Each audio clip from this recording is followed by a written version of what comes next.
IELTS 19, published by Cambridge University Press and Assessment 2024. This recording is copyright. Test 1. This is the IELTS listening test. You will hear a number of different recordings and you will have to answer questions on what you hear.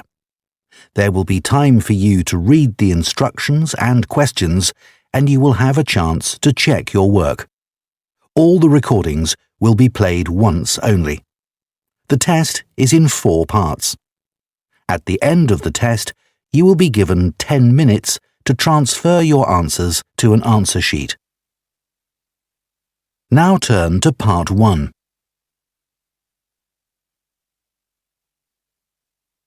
Part 1.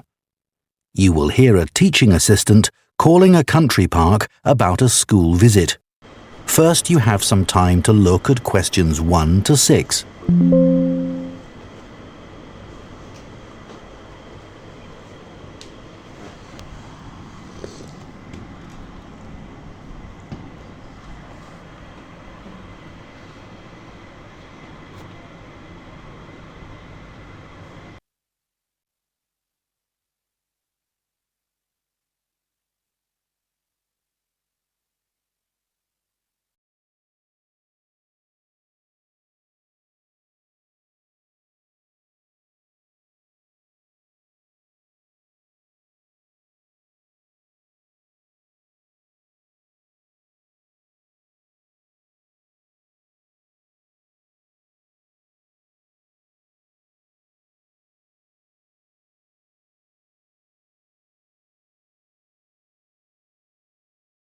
Two of our classes. OK. What would you like to know? Well, I'm new to this area, so perhaps you could tell me something about the park first, please. Of course. Altogether, the park covers 170 acres. That's 69 hectares. There are 3 main types of habitat: wetland, grassland and woodland. The woods are well established and varied, with an oak plantation and other areas of mixed species. Right. The wetland is quite varied too. The original farmland was dug up around 40 years ago to extract gravel. Once this work was completed, the gravel pits filled with water, forming the 2 large lakes. There are also several smaller ones, ponds, and a stream that flows through the park. OK, so I suppose with these different habitats, there's quite a variety of wildlife. There certainly is. A lot of different species of birds and insects, and also animals like deer and rabbits. And I understand you organise educational visits for school parties. That's right. We can organise a wide range of activities and adapt them to suit all ages. Can you give me some examples of the activities? Well, one focus is on science, where we help children to discover and study plants, trees and insects. They also collect and analyse data about the things they see. Another focus is on geography. The park is a great environment to learn and practice reading a map and using a compass to navigate around the park. Do you do anything connected with history? Yes, we do. For instance, the children can explore how the use of the land has changed over time. Then there's leisure and tourism. That focuses on your visitors, I would imagine. Yes, mostly. The children find out about them, their requirements, the problems they may cause, and how we manage these. And another subject we cover is music. Here the children experiment with natural materials to create sounds and explore rhythm and tempo. That must be fun. Most children really enjoy it. Before you hear the rest of the conversation, you have some time to look at questions 7 to 10.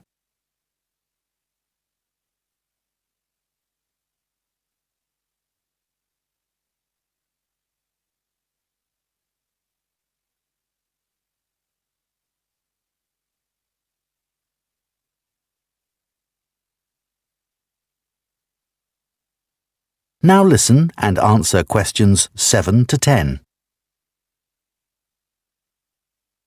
And of course, all the activities are educational too.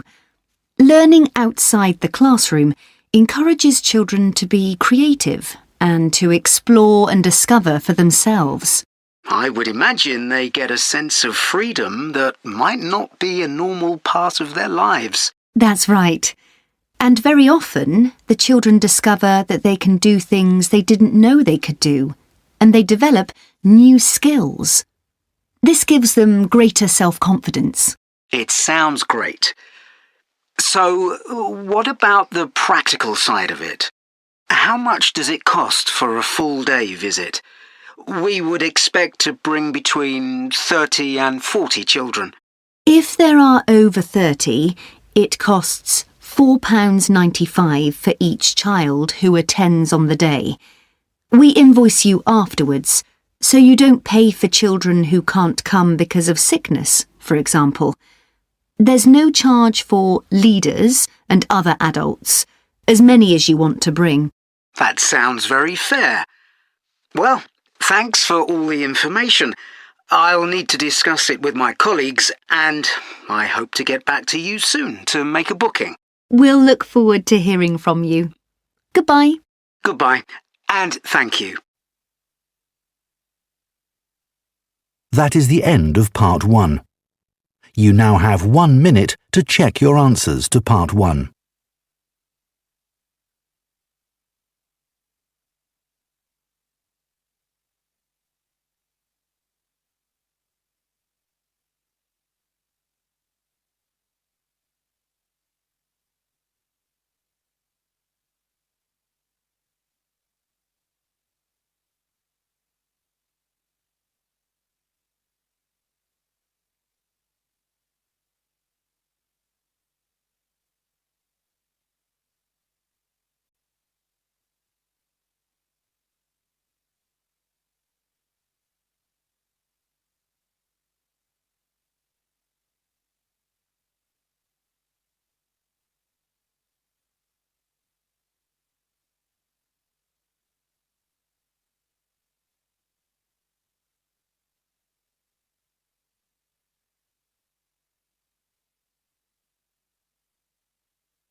Part 2. You will hear the chairman of Stanthorpe Twinning Association, which organises the link between Stanthorpe in England and a town in France, talking to members about the year's events. First, you have some time to look at questions 11 to 15.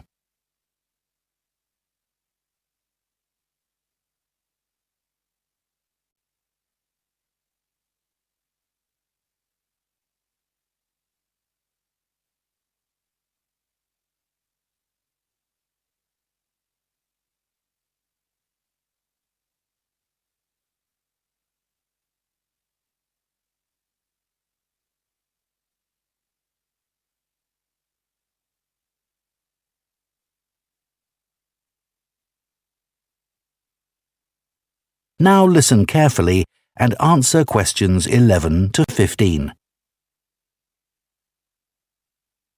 It's great to see so many members of the Twinning Association here tonight. Since the twinning link between our two towns, Stanthorpe here in England and Malat in France, was established, the relationship between the towns has gone from strength to strength. Last month, 25 members of the association from Stanthorpe spent a weekend in Malat. Our hosts had arranged a great programme. We learned how cheese is produced in the region and had the chance to taste the products. The theme park trip had to be cancelled, but we all had a great time on the final boat trip down the river. That was the real highlight. This is a special year for the association because it's 25 years since we were founded. In Malat, they're planning to mark this by building a footbridge in the municipal park. We've been discussing what to do here, and we've decided to plant a poplar tree in the museum gardens. We considered buying a garden seat to put there, but the authorities weren't happy with that idea. In terms of fundraising to support our activities, we've done very well.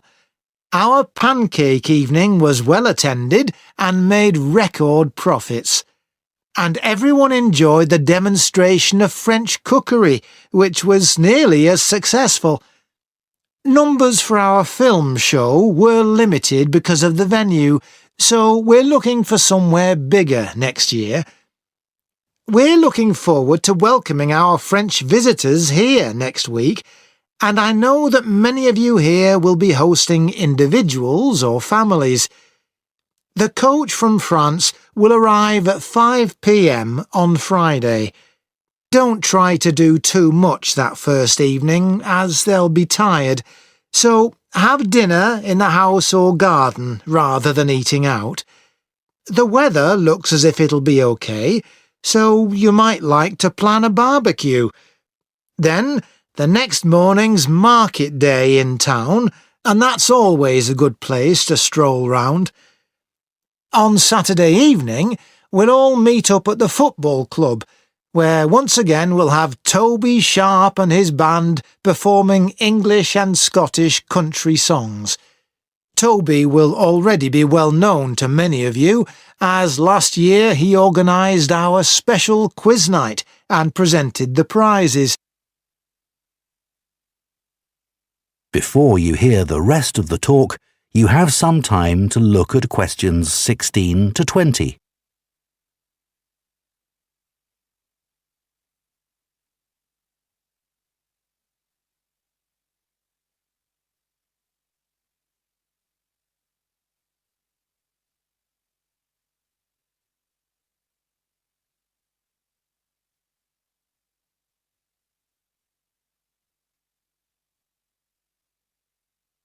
Now listen and answer questions 16 to 20. Now, on Sunday, we'll be taking our visitors to Farley House. You may not all be familiar with it, so here's a map to help you. You can see the car park at the bottom of the map. There's an excellent farm shop in the grounds where our visitors can buy local produce. It's in the old stables, which is the first building you come to. They're built round a courtyard, and the shop's in the far corner on the left. There's also a small cafe on the right as you go in. I know that one or two of our visitors may not be all that mobile. The main entrance to the house has a lot of steps, so you might want to use the disabled entry.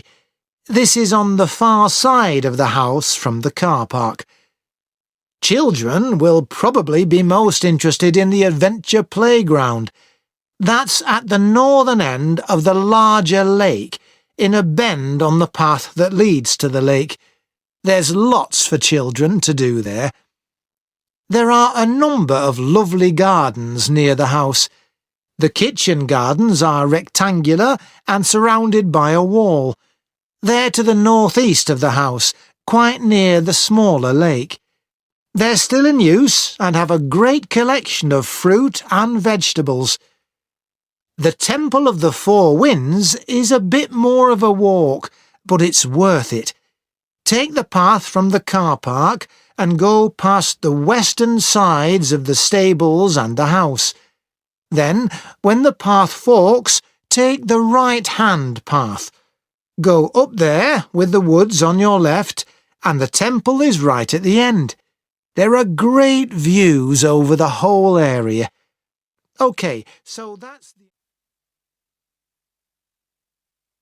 That is the end of part 2. You now have 30 seconds to check your answers to part 2.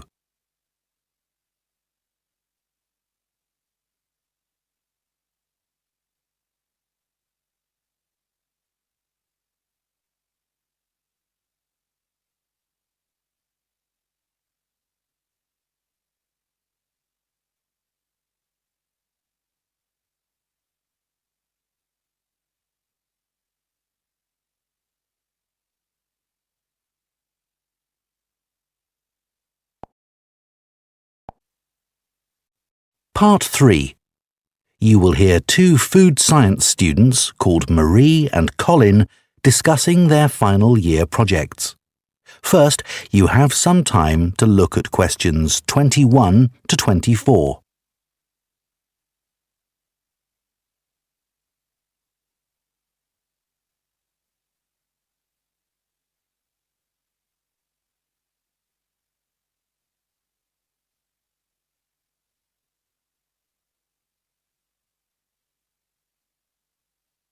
Now listen carefully and answer questions 21 to 24.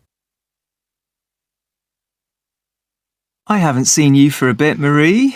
No, I've been busy with my project. You're making a vegan alternative to eggs, aren't you? Something that doesn't use animal products. Yes, I'm using chickpeas. I had two main aims when I first started looking for an alternative to eggs, but actually I found chickpeas have got more advantages. Right. But how about your project on reusing waste food? You were looking at bread, weren't you? Yes, it's been hard work, but I've enjoyed it. The basic process was quite straightforward, breaking the stale bread down to a paste, then reforming it. But you were using 3D printing, weren't you, to make the paste into biscuits? Yeah, I'd used that before, but in this project I had time to play around with different patterns for the biscuits and finding how I could add fruit and vegetables to make them a more appetizing colour, and I was really pleased with what I managed to produce. It must have been a great feeling to make something appetizing out of bits of old bread that would have been thrown away otherwise. It was. And I'm hoping that some of the restaurants in town will be interested in the biscuits. I'm going to send them some samples. I came across something on the internet yesterday that might interest you. It was a company that's developed touch-sensitive sensors for food labels. It's a special sort of label on the food package. When the label's smooth, the food is fresh. And then when you can feel bumps on the label, that means the food's gone bad. It started off as a project to help visually impaired people know whether food was fit to eat or not. Interesting. So, just solid food? No, things like milk and juice as well. But actually, I thought it might be really good for drug storage in hospitals and pharmacies. Right. And coming back to food, maybe it'd be possible to use it for other things besides freshness, like how many kilograms a joint of meat is, for example. Yes, there's all sorts of possibilities. Before you hear the rest of the discussion, you have some time to look at questions 25 to 30.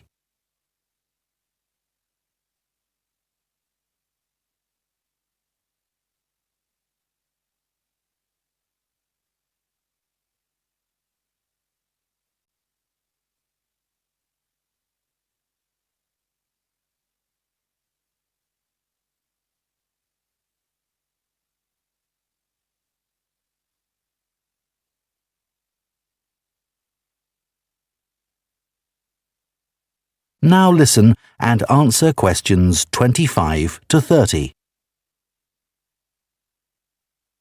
I was reading an article about food trends predicting how eating habits might change in the next few years. Oh, things like more focus on local products.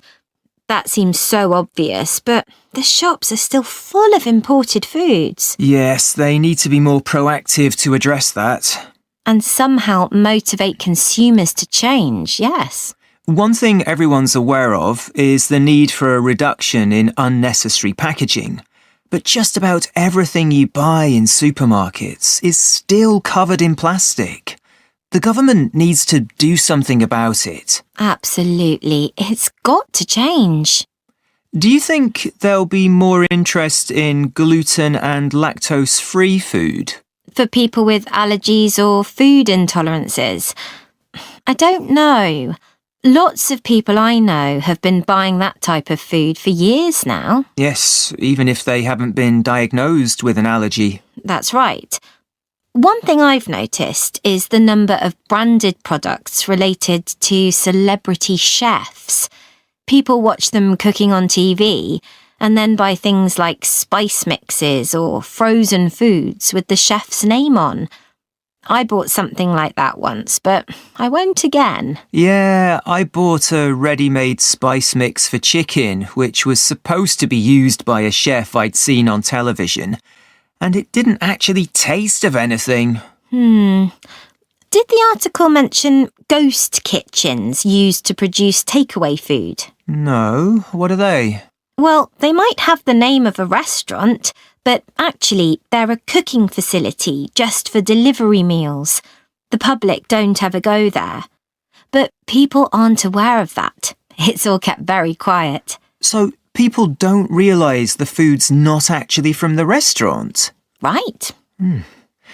Did you know more and more people are using all sorts of different mushrooms now to treat different health concerns? Things like heart problems. They might be taking a big risk there. Yes, it's hard to know which varieties are safe to eat. Anyway, maybe now we should... That is the end of part 3.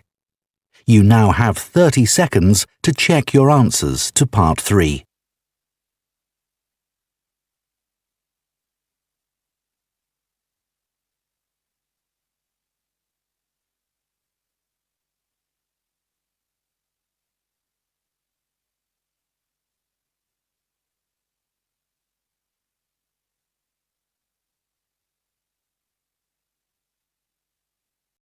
Part 4. You will hear an archaeology student giving a presentation on an important site in Ireland called the Cagey Fields. First, you have some time to look at questions 31 to 40.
Now listen carefully and answer questions 31 to 40.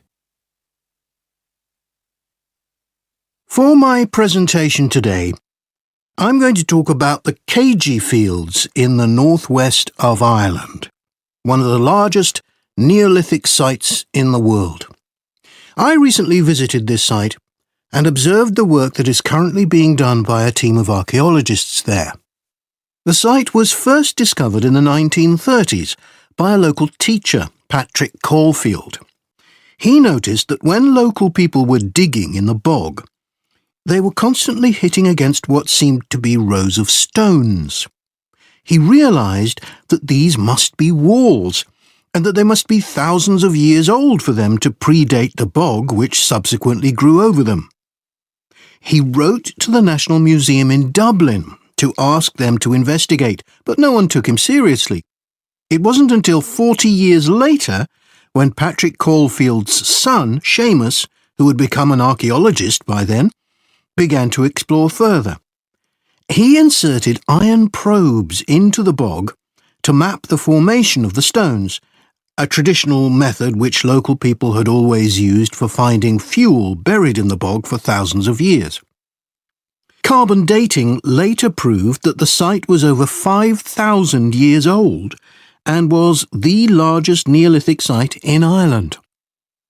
Thanks to the bog which covers the area, the remains of the settlement at KG Fields, which is over 5,000 years old, are extremely well preserved. A bog is 90% water, its soil so saturated that when the grasses and heathers that grow on its surface die, they don't fully decay but accumulate in layers.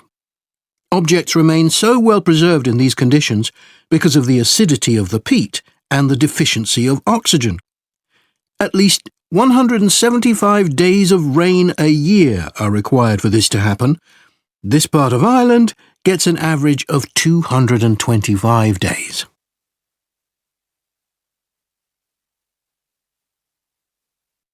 The Neolithic farmers at KG would have enjoyed several centuries of relative peace and stability.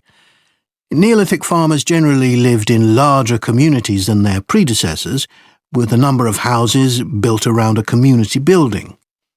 As they lived in permanent settlements, Neolithic farmers were able to build bigger houses. These weren't round, as people often assume, but rectangular, with a small hole in the roof that allowed smoke to escape. This is one of many innovations and indicates that the Neolithic farmers were the first people to cook indoors. Another new technology that Neolithic settlers brought to Ireland was pottery. Fragments of Neolithic pots have been found in KG and elsewhere in Ireland.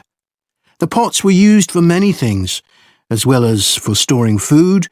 Pots were filled with a small amount of fat, and when this was set alight, they served as lamps.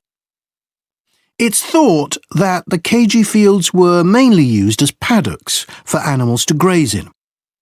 Evidence from the KG fields suggests that each plot of land was of a suitable size to sustain an extended family. They may have used a system of rotational grazing in order to prevent overgrazing and to allow for plant recovery and regrowth. This must have been a year-round activity, as no structures have been found which would have been used to shelter animals in the winter. However, archaeologists believe that this way of life at KG ceased abruptly. Why was this? Well, several factors may have contributed to the changing circumstances. The soil would have become less productive and led to the abandonment of farming. The crop rotation system was partly responsible for this, as it would have been very intensive and was not sustainable. But there were also climatic pressures too. The farmers at KG would have enjoyed a relatively dry period, but this began to change, and the conditions became wetter as there was a lot more rain. It was these conditions that encouraged the bog to form over the area, which survives today. So now I'd like to show you some. That is the end of part 4. You now have 1 minute to check your answers to part 4.